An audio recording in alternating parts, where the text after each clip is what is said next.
All right, guys, the second thoughts on the Dynam PT-17. Steerman, we had a little bit more wind the first time. We've used this transmitter for 2 planes, a Grand Cruiser and this. We'll be working through a computerized transmitter soon, but we've got good weather, so we're gonna try to fly it again today. We remember having very good ground handling before, and yes, we do still. Love the ground handling, love the looks of this plane. It was not fun to put together. It was a lot of work. But boy, it is pretty. The rudder is weak. If you get this plane, plan on doing reinforcements. But here's our second thoughts flight.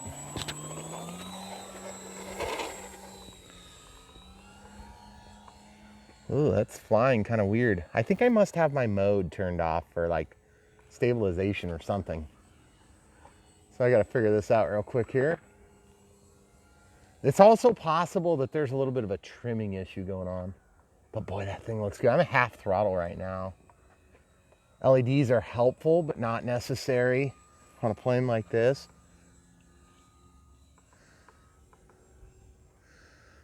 I think I might just be fighting a little bit of a trim issue too. Boy, that thing is pretty.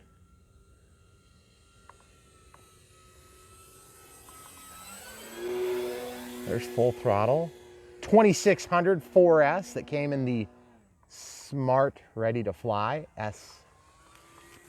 SRTF, which is an interesting, that's my voltage alarm beeping at me, giving me a complaint about how much throttle I was giving it. Very good rudder authority there. Little bit of cloud cover. Unfortunately, clouds are not bumpy and chunky like they were last night. That really helps for filming. But this high contrast paint scheme, it just makes it a lot easier for us to be able to film. Gorgeous plane, by the way. Really, really, really pretty.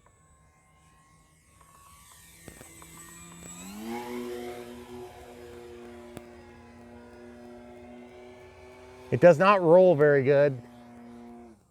In fact, I kind of abandoned that roll.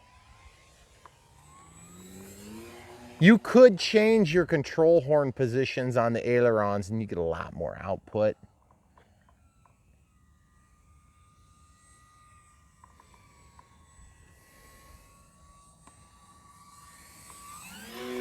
I think I definitely do have my stabilization off. Let's see if I can switch this here.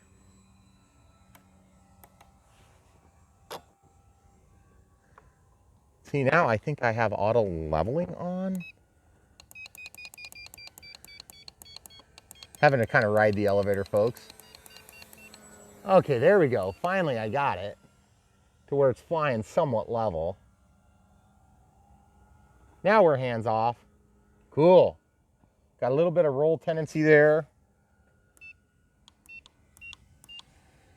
Perfect. Okay, so we're good there now. I think the stabilizer's on now. Because it's not auto leveling it, is it? I don't think so. It's hard to tell. Feels a lot more stable now, though. Boy, that prop could like really, really use some balancing. It's way out of balance. But I really like the way this plane flies. And guys, this is a ready to fly. A little bit of porpoising there, that's me, not the plane.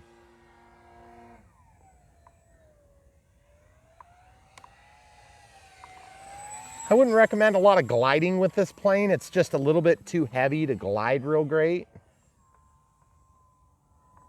Let's try a touch and go here.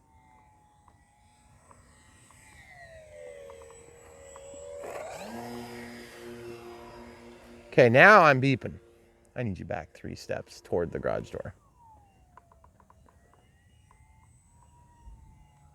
Okay, that's a warning I better listen to. What? Okay, back where you were, please.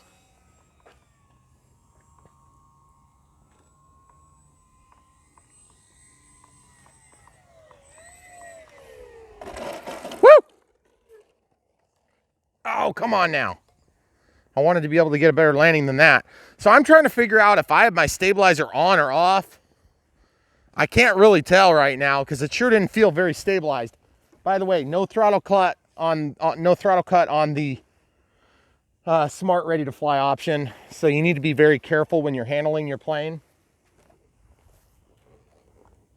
Sure doesn't seem like anything's on. That's auto leveling. Okay. So that's stabilizer. Okay, ready? Watch out there for a sec. Okay, so stabilizer is on. All right, let's see if I can get this better. Wind's coming from our back now. That's helpful.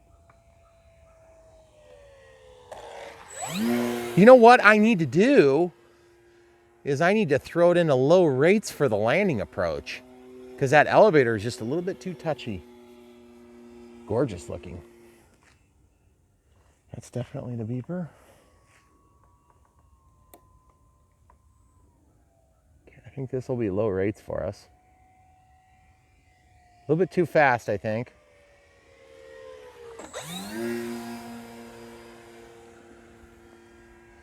Brian, this isn't a smart pack. Stop flying it like it is. That's what I was just going to say. Man, that thing looks good.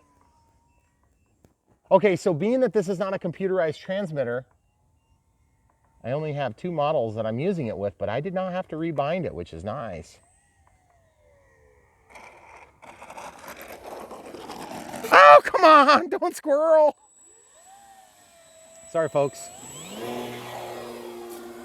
If it means I'm crashing the plane, I'm gonna get a bit better landing than that. Here we go, here we go.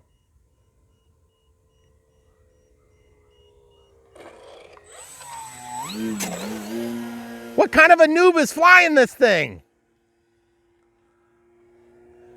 So this is gonna be our battery beatdown test, second thoughts, Stearman PT-17.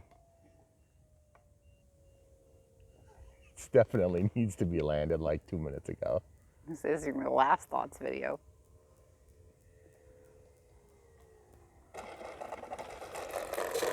Boy, it always wants to lift the wing, and I think what's going on, folks, you can't see it at home, but over the crest of this hill, we're getting a little bit of wind that's wanting to lift it, which is just unfortunate because I want to see more of this plane. So what we're going to do is we're going to stuff a smart pack in there now and see how it performs. This is 4S 2600, so we're going to use the equivalent size and weight 3200 smart pack, which is going to be 4S as well. Beautiful plane. You can buy this as a bind and fly, a plug and fly, or a smart ready to fly, also known as S. Well, they call them bind and play, BNP, and then plug and play, and then SM, smart, ready to fly. Yeah, so they don't talk about fly, they talk about play, except for when they're talking about smart, ready to fly. Then it's whatever, I don't know. It doesn't really matter. I've got links to all of them. When you follow the link, make sure you follow the link that you want to buy because that's the way we get credit. And that's how we build clout with these companies. So they like to send us stuff so we can review them for you. If you keep supporting us in that way, we really appreciate it. If you're going to buy it anyway, it doesn't cost you any more. They just recognize us in a certain way. And then it works out good, helps us to build relationships with all these vendors and manufacturers of RC equipment. So we're going to go ahead and switch out the battery and do it all over again. Yeah. Okay, so yet another reason to get the programmable radio or the computerized radio is the high rate, low rate is here. Like, how are you going to do that while you're flying? The answer is you're not going to do it while you're flying. You'll crash by the time you get to that. I mean, I can't say. What you're going to end up doing is you're going to end up going to the elevator off or V-tail. So that would not be a good one. That would not be good. I think it might adversely affect the flight performance of this plane. Okay, so we'll be right back. We're going to show you getting the battery in here in just a sec. Okay, so this is the 3200 4S 30C Smart Pack. We're just going to pop open the mechanism here. This mechanism is a nice idea, but it's not well implemented on this plane, and I'll show you why. There's no plastic here. It's only up at the top. If this plastic carried down, it would work really good. But because it doesn't, it's quite easy for it to dive in. Plus, I don't know if I just got like a bad one or what, but mine is sloppy, okay? So you see how that moves? That should be square so that it goes back. And you can't quite get the leverage you need to move it as easy as you'd like. So anyway, yes, I'm wearing rubber gloves because it's cold out. And these things, I have to wear them for work. And so my hands always get hot when I'm working. And I said, Self, why don't you try them while you're flying this weekend? So I'm going to try them this weekend. And we'll see how it works. So thanks, boss. Okay, there we go. Unplug that. All right.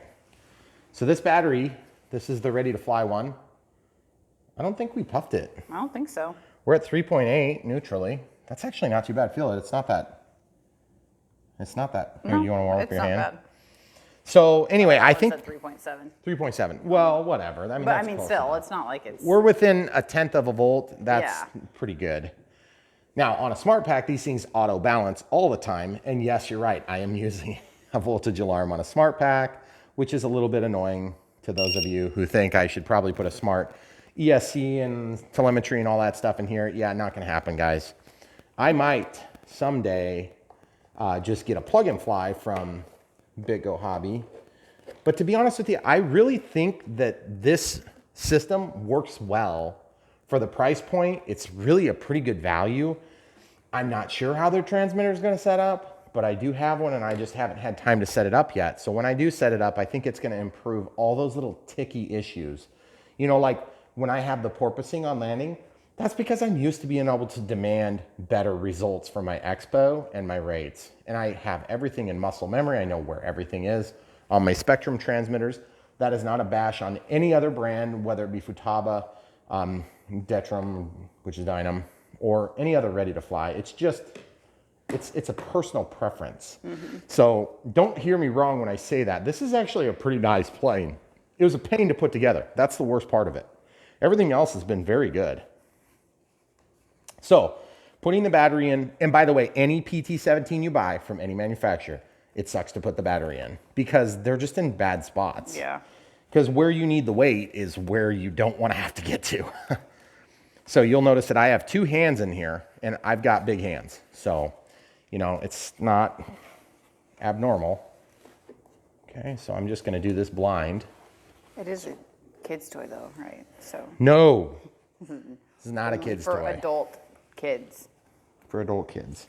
Okay, that stick is all the way down. Now you'll notice that I have my arms in the prop. Good luck doing it with another way because I haven't figured it out. And by the way, this is probably about as safe as you can be because if that prop starts, it's going to overwhelm the motor, I hope, and then probably catch the ESC on fire. So at least it won't chop my hand off. But throttle cut, guys, really, if you're building a transmitter for the 21st century where everybody is so litigious, make a throttle cut, for God's sake. It's going to cost you 4 cents to do it in China. But other than that, like I said, very good plane. I like this plane a lot, but I really think the throttle cut would make really good sense. And by the way, there is a throttle safety on the ESC, as is typical for most all planes. So if you have the throttle stick up, it won't arm, okay?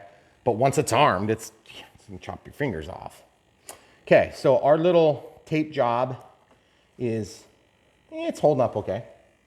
All right, so next step is to go out and see if we can get an even better performance this time. So we'll be right back outside. Okay. All right, guys, so we're going to taxi some because honestly, one of the best things about this plane is how beautiful it is when it taxis. I actually really enjoy watching it taxi. And then also because of the rather chintzy mechanism used to secure the tail wheel, it's actually super easy to adjust when you have a trim disparity between the rudder and the tail wheel. All you have to do is grab it and just give it a little twist and then it straightens out for you, which is really nice. Okay, so here goes nothing. We're gonna go ahead and take off lengthwise toward the power lines this time, hon. You good? Yep. Okay, so watch this turn around. Love it. Gorgeous plane. Here we go. We'll try to dial in the power slowly, keep away from the P factor. Oh, the P factor screwed us again. We have plenty of power. That's 50% throttle there, just so you know. I was trying to make it look more scale, and then I just did a really crappy job.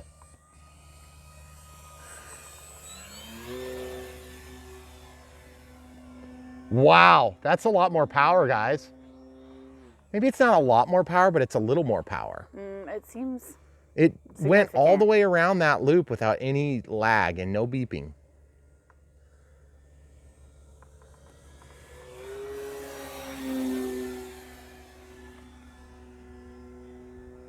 Out of the throttle. Dead stick pass, full throttle, and see the ups. Full rudder, stall turn. Straightens out nicely. The stabilizer is very reactive on this plane. I feel like it's better than many of the other competitive brands to Spectrum. Is it as good as like a Hobby Eagle?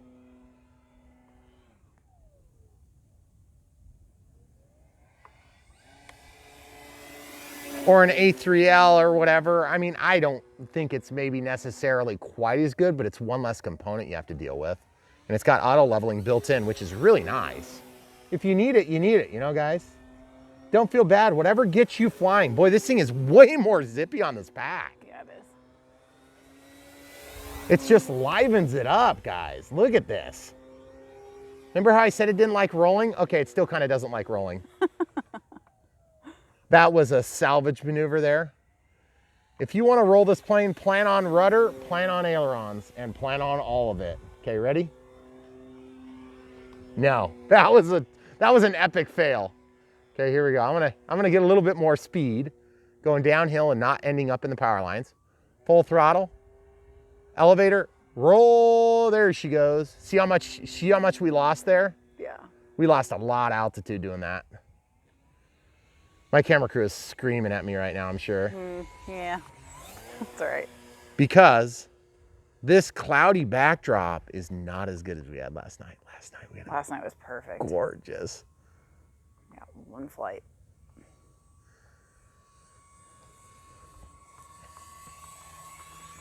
So if you want this thing to be a little bit more tame with the stock configuration in the Smart Ready to Fly package, you could just change your whole position on the elevator.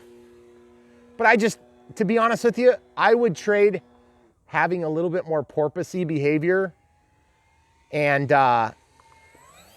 having the ability to get out of trouble, guys. I mean, I'm barely touching the sticks. If I had Expo on this thing, it would look twice as good.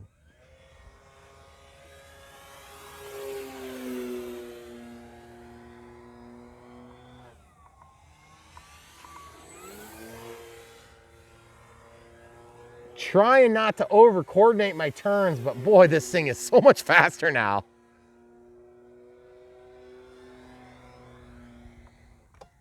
We would have never been able to do that last maneuver with 2600 that came with it though. There's no way. It feels more solid, it's flying faster, it's more predictable.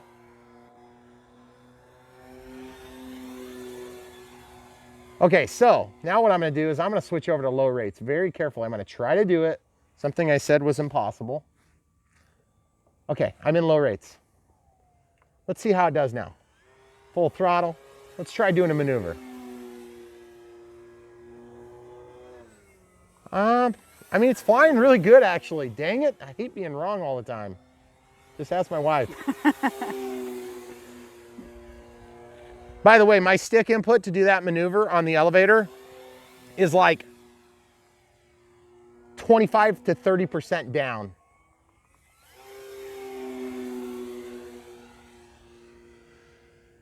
It definitely does tame it down a lot. But it still looks good. Oh, it looks great. It looks better, I think.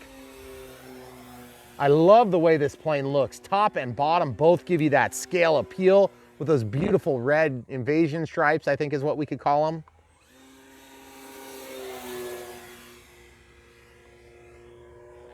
Man, I'm not even a biplane guy, but this thing looks so gorgeous. I like it. I think it's cool. Oh. Are we beeping?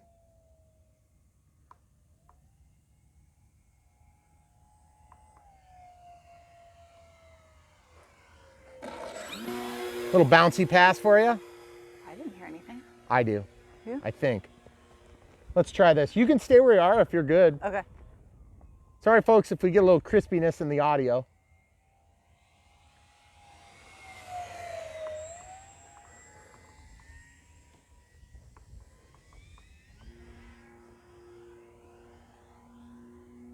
That reverberation makes it really hard to hear the beeping. But that is gorgeous, isn't it? Yeah. See where that water line marker is over there? Yep. I swear there was a tree there at one point. Did they cut it I down? don't think so. Oh, actually, I think there was. There was a tree there. When the county came out and chopped everything up so nicely. Oh, maybe they cut it I down. think they took it out. How do you say that? Because, like, I always had to fly over it. It's funny how you can live in a place, like in town. When we were in town, guys, we used to have like 4 or 5 trees, and they were immaculate because it was so easy. Now we have tens of thousands of trees, and they're not immaculate. Not so immaculate. Gorgeous. By the way, our area there is not very smooth. No. It's not. This is fun. I really like flying this plane. Oh, there's a beep. That was, yep. Okay. Now I'm going to be nice, and I'm going to try to come in for a nice, glorious landing, and I'm going to stick it because I know how to do it. I just don't know why I can't stick it. It's like a mental block right here. So much of flying, it's like golf. It's like a mental thing.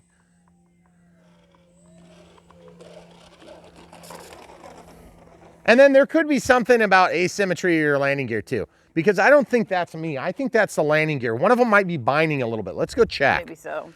Because why would that not have settled down on the mains like that? I feel like every time it would relax onto the right wheel, it'd want to kind of pull it over like that. And we did have problems with the landing gear on this. Remember, we had to open up the, would you mind? Be careful, throttle. Yes. They're spinning fine. Although, anytime I depend on a bushing like this, you hear that noise? That ring, ring, ring. I wonder if this one spins. No, they both kind of have the same tendency. I wonder if they're toe out. You know, if you're toe out on these gears, sometimes you'll have problems with that. As opposed to toe in. I was going to say something else. I'm not going to say it. I was going to, yeah. Keep that for later. I was just going to say. That would have been a little bit too overt for our channel. Yeah. Even for you. Man, that is so pretty.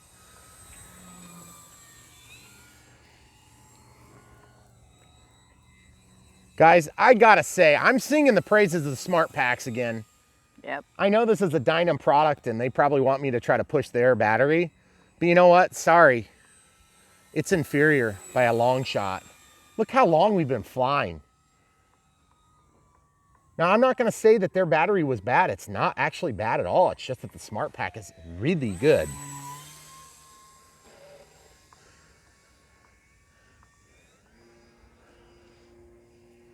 See that pitch sensitivity? If that wasn't there, think how nice this thing would fly. Oh my goodness. And it already flies good. The visibility is amazingly good. I love flying yellow planes because they're so easy to fly. I was thinking as I made that turn, what if I crashed into the tree line right while I was talking about how awesome it was to fly and how easy it was. See how it wants to sit on its mains? It wants to be in a tricycle, and I don't like that for landings. Now you're beeping. Rudder, ailerons, contrary, bleeding inertia, stick it. Dang it. Okay. No flaps means you kind of got to do what you got to do to get her down if you're in duress. Okay, sorry. I'm not ending that way. We're going to be mean. Woo! There we go. Got to get it up on its mains, but it's just wonky on the mains. Why are you so wonky? I want you to fly better. I want so much for you, child. Don't you know I want the best for you? Ground looper. Okay. You know what? You know what?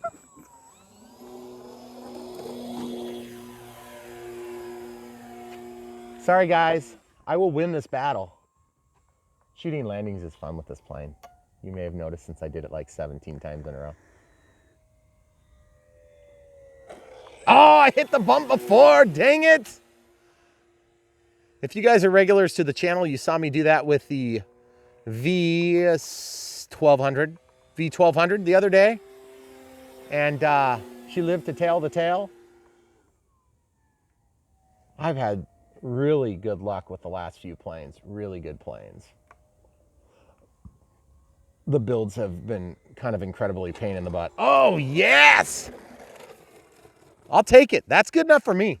You know, there's something about in a real plane, they make a lock for the tail wheel that would be handy on a radio controlled airplane. Now, if you get into a more sophisticated transmitter and receiver setup, you can actually put your tail wheel on its own channel. You can just run a separate servo for it, which is nice because then you can really get that dialed in.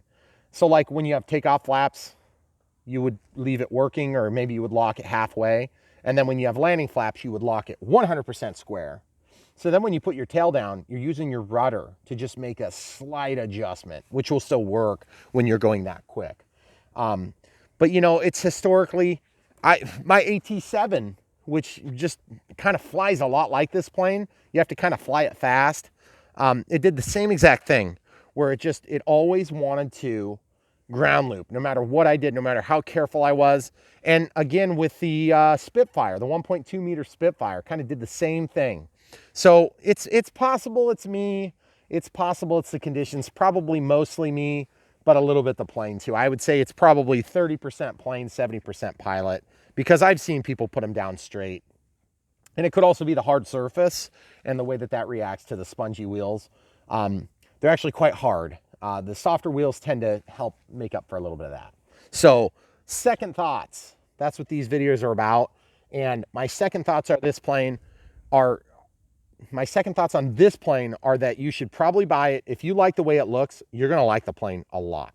If you don't like the way it looks, why would you be buying it? That'd be really dumb. It is beautiful. It actually flies really good in the Smart Ready to Fly package.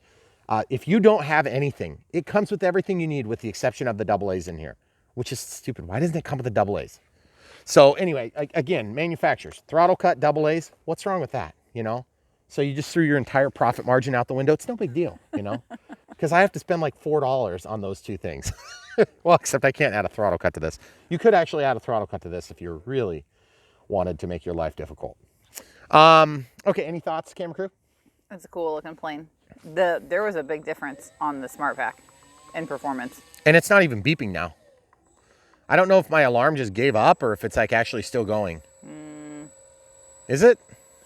It was beeping every time you came into land. It was? Yeah. This last time? Mm-hmm. No way. Short memory.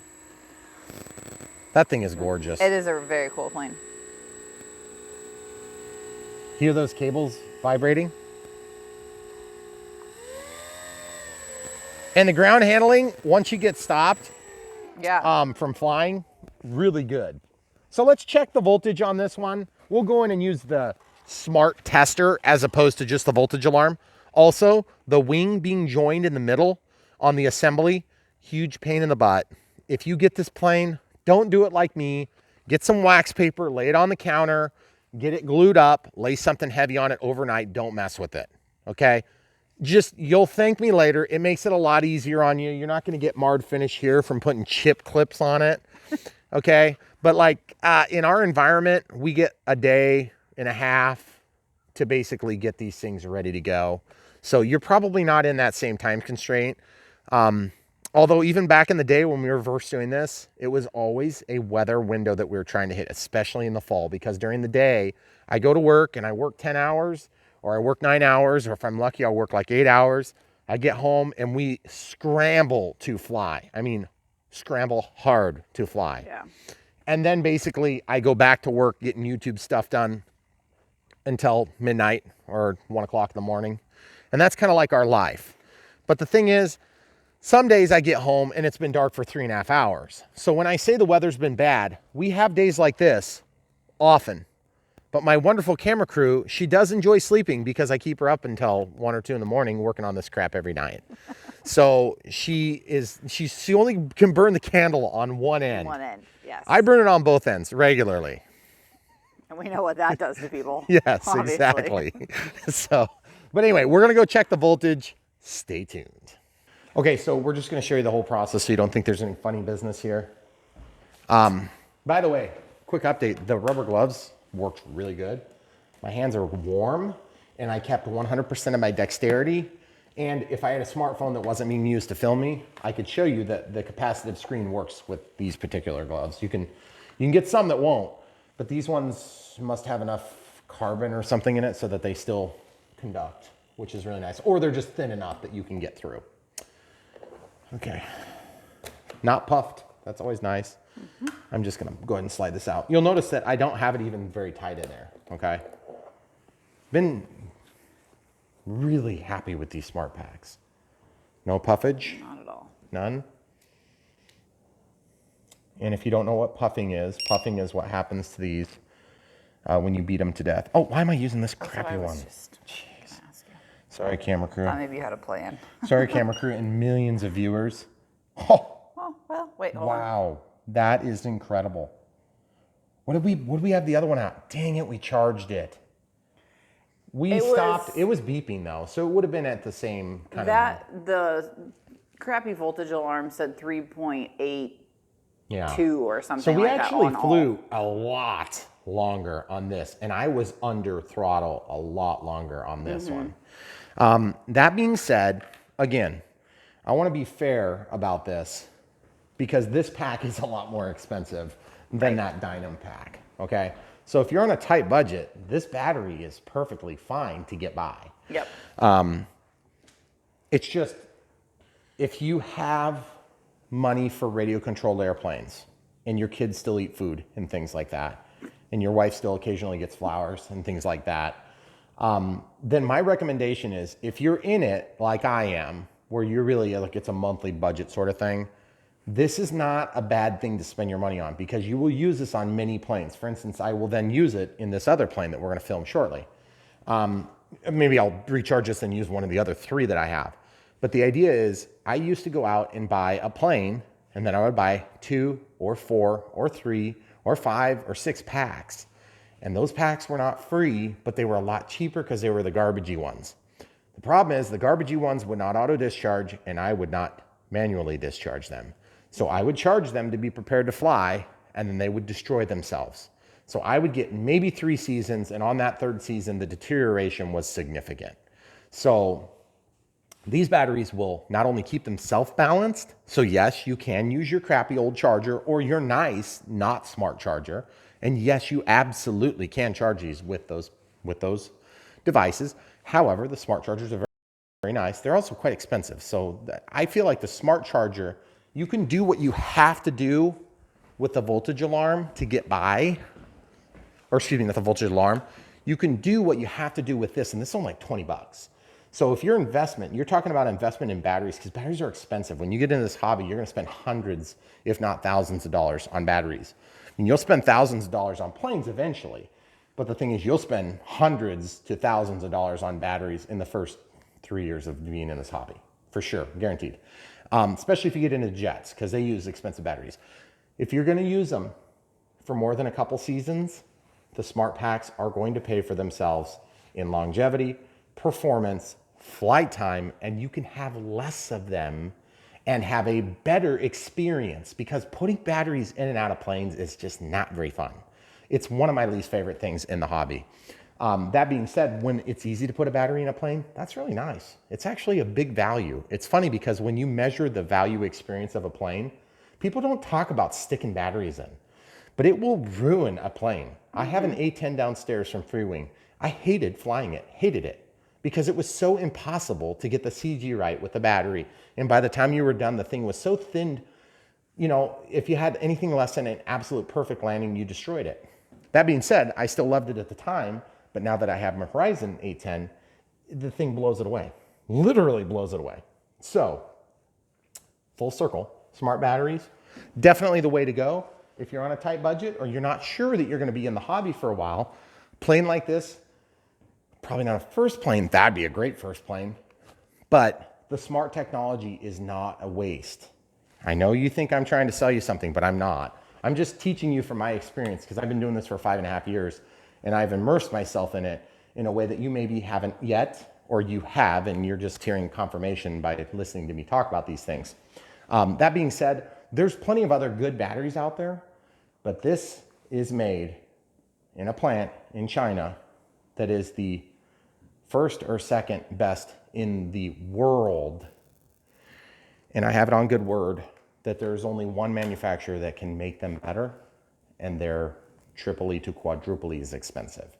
So now, don't ask me how I know that. I probably am not supposed to say that, but I'm saying it so that you can know that, and I have it on good word. So if you want to check me on it, just Google it, except you can't Google these things. So this battery is great. That battery is definitely good. It is not bad. I would tell you if it sucked, but a lot more flight time, similar weight, similar size, no puff. Good battery too, but also brand new. It's been charged and discharged, what, like 4 times? This one's been used probably 20. So, I mean, apples to apples. You know, if it costs you double as much, you have half as many batteries and they perform maybe 30% or considerably more powerful and 30% longer. That's a win in my book. Plus the auto discharge. And even if you get a ready to fly plane that comes with a battery, and you have a couple of them, and then you think, okay, I'm really actually going to do this. I'm going to fly. I'm going to have a bunch of planes. Yeah. This is one thing. Batteries are a good place to not have a middle step. If you know you're going to do it, just get spend the money, get a smart charger. And there's also a certain amount of safety margin that comes into play. You see how hard that was to start? I just did that while we were talking, and it took me 10 seconds. So if you have kids that are using these things, I mean, as you can see, this is going to charge safely too, but you have to know what you're doing. With the smart technology, especially like this S1100, you really don't even need to know what you're doing. You set it up once, you follow the manual, you call somebody that you know, and they help you through it, or you watch my video, you plug it in and it charges. You don't even have to start it, it just goes. So, and it charges at the correct rate so that you don't catch it on fire and burn your house down and kill everybody as you sleep, which, by the way, don't do that. That's a bad idea. Okay, so any other thoughts on this plane? I think second thoughts, it's a good plane. Yeah. I think it's good. It does what you want it to do. It does it well. Is it as good as the Horizon PT-17? I don't know because I don't have it. And to be perfectly honest with you, this is satisfactory for my taste in this style of plane. And I think one feature they have that we don't on this plane would have been the oleos on the landing gear. And I think it's a little bit less detailed, but it's also probably a little bit less light. So those factors can be considerably more valuable to you as a pilot. But to be honest with you, I like this plane a lot. It's a very good plane. I think if you went out and flew that plane just for fun and we weren't filming and you just did landing after landing after landing, I could stick it in a flight or two, you would come in and say, yep, I can do it. I don't know. You don't think so? I don't think so. I think it's just one of those planes that's always going to have sticky gear issues. I've had planes like that before. Sometimes that's just the way it is. And it's unfortunate. If you landed on grass, you'd never know. You'd never know. But if you're landing on pavement, and you got to remember, this is 2.5 years or 2 years old? 2, yeah. 2 years old, pavement with fiber reinforcement. So it's very rough. They've roughed it up so we have good texture. And it's not smooth, okay? If I was pouring a landing strip for airplanes like this, I would smooth it out. I would make it so it's not like a sidewalk. I'd want it to be just smooth as ice. But no, when we're dealing with this, what is this thing? I just lost a piece of foam. Oh, shoot. When I was picking that thing up, I knocked this thing off. I don't even know what that's supposed to be. But it goes here. You said it was going to come off. That was one thing. No, it's this thing. Oh, it's that thing. Here. I'll just make it symmetrical. There, now they match.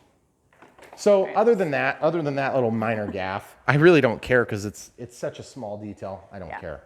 I think it's supposed to be a step for the pilot to get up. But when you mold things like that out of foam, like, do you really expect them to last? Not really. And you're never going to notice. But these things you will notice, and they are cool, and they are a ton of work. It made this thing kind of a nightmare to put together. And then this is what I was talking about outside. This joins together with a piece of covering foam, and then there's wing spars that go through. And it's really hard to get them to stick together. if you don't put something heavy on it. So we assembled it with that glue still setting up. You would have better luck if you laid down a piece of wax paper and you glued it and then flipped it upside down and put like heavy books or maybe like a handful of bunch of batteries on there just to kind of lay it flat. It didn't twist, it didn't bow or anything. It's just that that bottom piece that glued in gave us a little bit of trouble. So obviously the rudder, we've already talked about that. I would say this is definitely a net win. It is a very good plane. It's very beautiful and it's a good value. So check the link in the description below. Buy one for yourself. If you want to buy it exactly as we reviewed it, which was the RTF, then just look at my chart. I've got the yellow and then the blue. The other one has yellow wings and a blue fuse, and it's a different livery, but it's very beautiful still. I actually kind of like them both a lot, but I'm not going through the trouble of building a second one just to see the other color scheme. I can imagine what it'd be like if I did. Thanks for watching, guys. Come back for more.